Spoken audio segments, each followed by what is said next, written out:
ನೋಡಿಲ್ಲ. ಈಗ ತಾನೇ ನೀನು ನಾಗಶ್ರೀಯಾಗಿ ನನ್ನ ಕಾಲಿಗೆ ಬಿದ್ದು ನನ್ನ ಜೀವವನ್ನ ಮಾಡಿಬಿಡು ಅಂತ ಬಾಣ ಬಿಟ್ಟೋದು.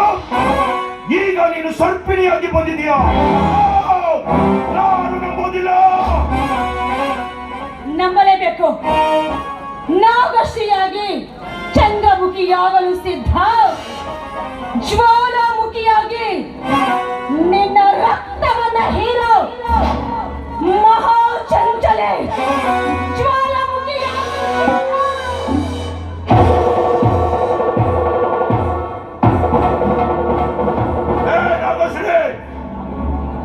ನೀನು ನಾಗದೇವರ ಆರಾಧಕಿ ಅಂತ ನನಗೆ ಚೆನ್ನಾಗಿ ಗೊತ್ತು.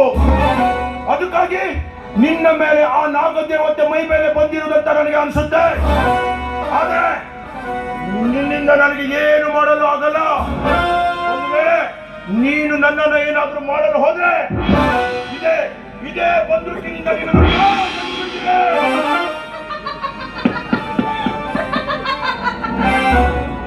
ಎಲ್ಲವೋ ಮತಾಂಧ, ನಿನ್ನ ದರ್ಪಕ್ಕೆ ಇದಿಷ್ಟು ಹಾರಬೇಕು ಅಂತಾನೆ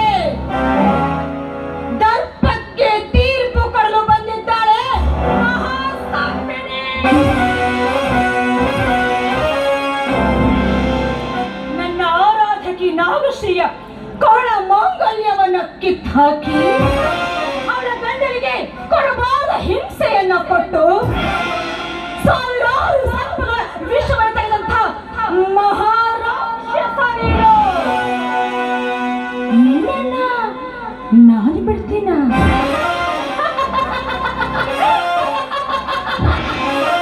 ನೀನಷ್ಟೇ ಅಲ್ಲ, ನಿನ್ನಂಥ ನೂರಾರು ರಾಕ್ಷಸರ ಬಂದರೂ ಕೂಡ ಏನ್ ಮಾಡೋಕ್ಕೂ ಸಾಧ್ಯವೇ ಇಲ್ಲ.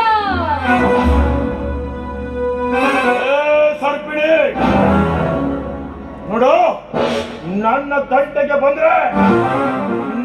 ತಂಟೆಗೆ ಏನಾದ್ರೂ ಬಂದ್ರೆ ಇದೇ ಬಂದೂಕಿನಿಂದ ನಿನ್ನ ಹುತ್ತವನ್ನ ಧ್ವಂಸ ಮಾಡ್ಬಿಡ್ತೇನೆ. ಮಧಾಂಗ, ಬುದ್ಧಿ ಭ್ರಮೆಯಿಂದ ನಾನು ಶ್ರೇಷ್ಠ ಅಂತ ನೆನೀತಾ ಇದೀಯಾ ನೀನು? ಈಗ ಹುತ್ತವನ್ನ ಸುಟ್ಟು ಹಾಕಬಹುದು ನಿಜ, ಆದ್ರೆ ಈ ವಿಷಕಾಲ ಸರ್ಪಿಣಿಯನ್ನ ಸುಟ್ಟು ಹಾಕ್ಲಿಕ್ಕೆ ಜನ್ಮ ಜನ್ಮಾಂತರದಲ್ಲೂ ಸಾಧ್ಯವಿಲ್ಲ.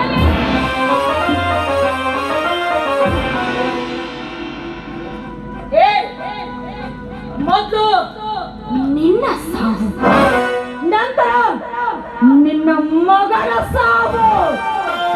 ನಿನ್ನ ಪ್ರಾಣ ಉಳಿಬೇಕು ಅಂದ್ರೆ ಮೊದಲು ಹೊರಟೋಗಿಲ್ಲ.